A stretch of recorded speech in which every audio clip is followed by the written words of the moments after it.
আজকে আমরা ক্লাস 8-এর একটা উপপাদ্য প্রমাণ করব। উপপাদ্যটা কী বলছে দেখো স্টেটমেন্টে, যে ত্রিভুজের কোনো একটি বাহুকে বর্ধিত করিলে যে বহিস্থ কোণ উৎপন্ন হয় সেটির পরিমাপ অন্তস্থ বিপরীত কোণ দুটির পরিমাপের যোগফলের সঙ্গে সমান। ঠিক আছে, এখানে দেখো দুটো আছে, বহিস্থ কোণ এবং অন্তস্থ কোণ। তো প্রথমে আমরা ত্রিভুজ একটা আঁকি, তারপর উপপাদ্যটা কী বলতে চাইছে আমরা সেখান থেকে বুঝতে পারবো সহজে। তো ধরে নাও যে এ বি সি একটা ত্রিভুজ আমাকে দেওয়া আছে, যে কোনো ত্রিভুজ এর যে কোনো বাহুকে হয় বিসি বাহুকে বর্ধিত করবো, অথবা এসি বাহুকে, অথবা এবি বাহু, যে কোনো একটা। আমি এখানে ধরে নিচ্ছি যে বিসি বাহুকে আমরা বর্ধিত করিলাম। বর্ধিত এইদিকে হতে পারে কিংবা এইদিকে হতে পারে। তো এখানে আমরা বিসিকে এইদিকে বর্ধিত করলাম ডি পর্যন্ত। ঠিক আছে, তাহলে এখানে অন্তস্থ কোণ এবং বহিস্থ কোণ, এই কোণগুলো এ কোণ, বি কোণ, সি কোণ, এগুলো কি সব অন্তস্থ কোণ ত্রিভুজে। আর বহিস্থ কোণ দেখো এই কোণের সাপেক্ষে, এই অন্তস্থ কোণের সাপেক্ষে এই যে কোণটা, এটা হচ্ছে কি সন্নিহিত বহিস্থ কোণ।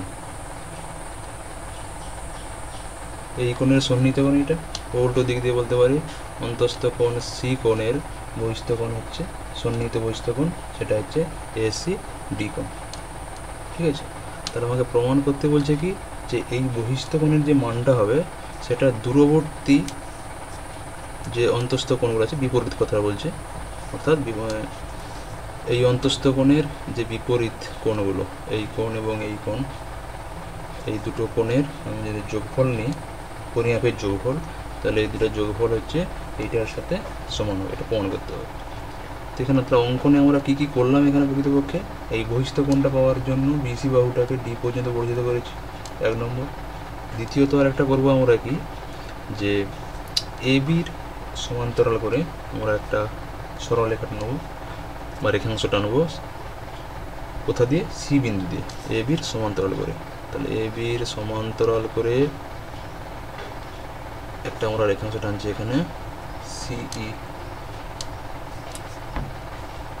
এ বি আর সিই এখানে হচ্ছে সমান্তরাল। ঠিক আছে, তো এটা যদি আমরা টানি তাহলে অঙ্কনে আমরা কী কী পাঁচটা লিখে নিয়ে যাই, তারপরে পরপর আমরা এগোবো প্রমাণের ক্ষেত্রে। অঙ্কনে কী করলাম, যে এ বি সি ধরি, এ বি সি ত্রিভুজের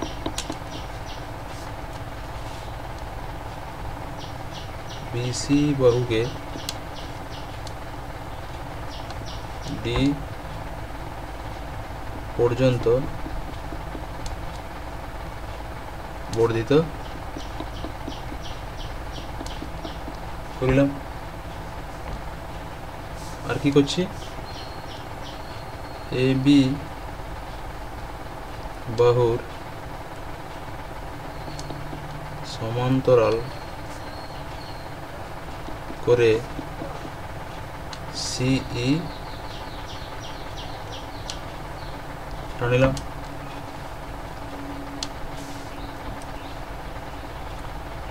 তাহলে এখানে আমাকে কি প্রমাণ করতে বলছে, যে এ সি ডি কোণ, এটি হচ্ছে এখানে বহিস্থ কোণ পাচ্ছি, এই কোণের মানটা কী হবে, এ বি সি কোণ যুক্ত বি এ সি কোণ। এটাই আমাকে দেখাতে হবে, এটাই আমাকে প্রমাণ করতে হবে। প্রমাণ করতে হবে যে এ সি ডি কোণ equal to A B C কোণ প্লাস বি এ সি কোণ। ওকে,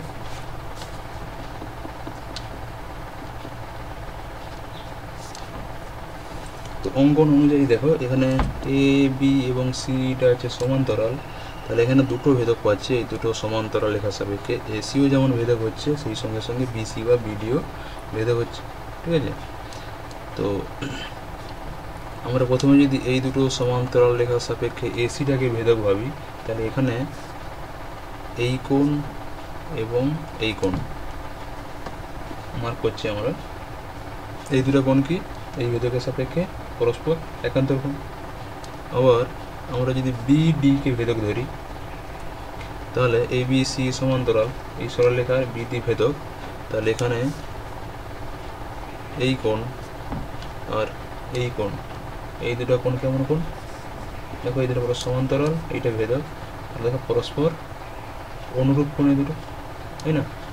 তাহলে এই কোণের সাথে এই কোণ সমান, এই কোণের সাথে এই কোণ সমান, আবার দেখো বহিস্থ কোণ প্রকৃতপক্ষে এই কোণ যুক্ত এই কোণ, আর এটা যুক্ত এটা মানে এটা যুক্ত এটা।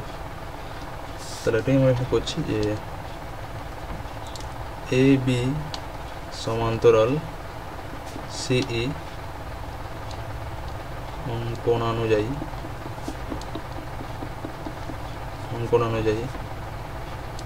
এবং AC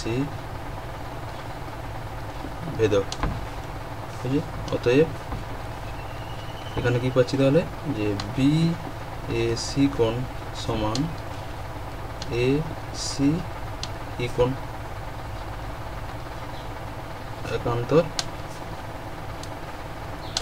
একান্তর কোণ, এটাকে 1 নম্বর দিয়ে দাও। আবার এখানে দেখো AB সমান্তরাল CE এবং BD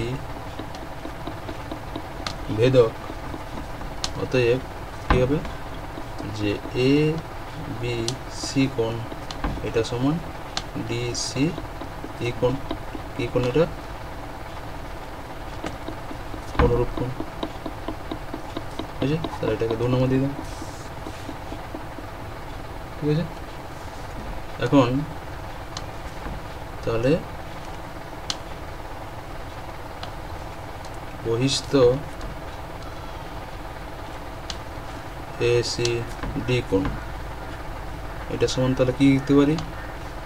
DCE কোণ যুক্ত ACE কোণ, কারণ পরস্পর এটা সন্নিহিত কোণ। তাহলে DC জায়গায় লিখছি দেখো 2 নম্বর থেকে ABC কোণ, আর AC জায়গায় লিখছি দেখো BAC কোণ। 1 ও 2 থেকে।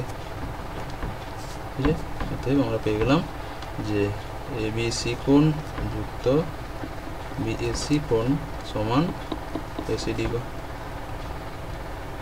এটাই হচ্ছে আমাকে প্রমাণ করতে দেওয়া ছিল যে বিপরীত অন্তস্থ কোণের মান দূরবর্তী বহিস্থ কোণের সঙ্গে এখানে সমান হবে। এটাই হচ্ছে প্রমাণ।